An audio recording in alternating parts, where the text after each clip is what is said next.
Anke l-Ministru Owen Bonici issa jħossu tradut mill-ex Chief of Staff tal-Prim Ministru Keith Schembri.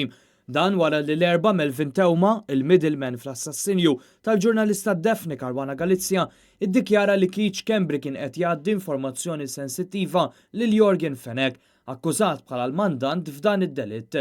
Fost l-oħrajn Tewma ddikjara li fl-2018 saret laqa bejn il-Pulizija, il-Prim Ministru u l-Ministru Owen Bonici.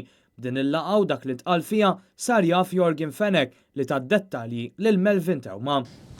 If that is true, I feel betrayed.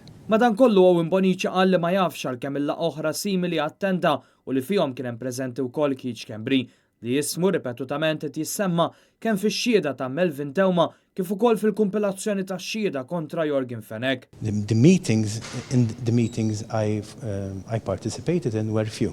I did not participate in a lot of meetings, but in the meetings in which I participated, Mr. Schembri was present. Okay, how many? I cannot recall offhand, but they were very few, the meetings in which I participated in. Lil-Owen Bonici staqsejni ukoll dwar dak li ddikjara fl-aħħar sigħat Roberta Bela, wieħed mill-kandidati għat-tmexxija tal-Labor, u stqar li mhux kuntent partijiet mill-investigazzjoni dwar l-assassinju ta' Daphne Caruana Galizia kif ukoll li mhux komdu bil-mod kif qed joperaw uħud mill-istituzzjonijiet.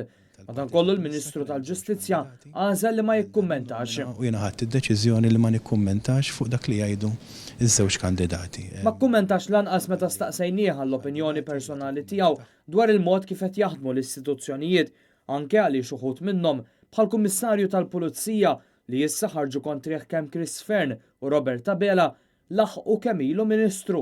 Mod personali għadek temmen l-istituzzjonijiet qed jaħdmu kif suppost m'hemmx noqqasijiet. Nerġa' ngħid jiena mhux se ngħaddi ebda kumment la issa sakemm tiġi deċiża din il-ħaġa. Matthew Mamo għal Net News.